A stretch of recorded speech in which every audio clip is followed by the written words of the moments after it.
Sul tema delle aperture domenicali, anche qua secondo me si rischia di parlare tanto. La grande distribuzione adesso sta cercando di far vedere che si perderanno migliaia di posti di lavoro.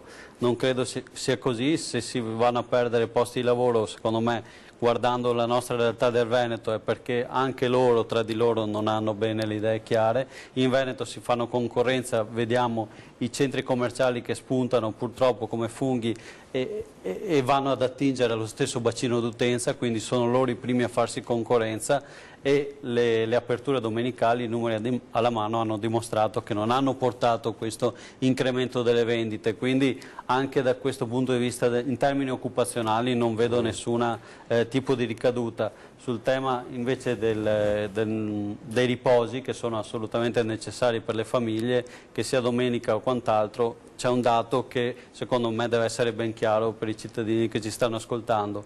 In una realtà come la Germania si lavora mediamente 1400 ore, in Italia 1800 ore medie di lavoro.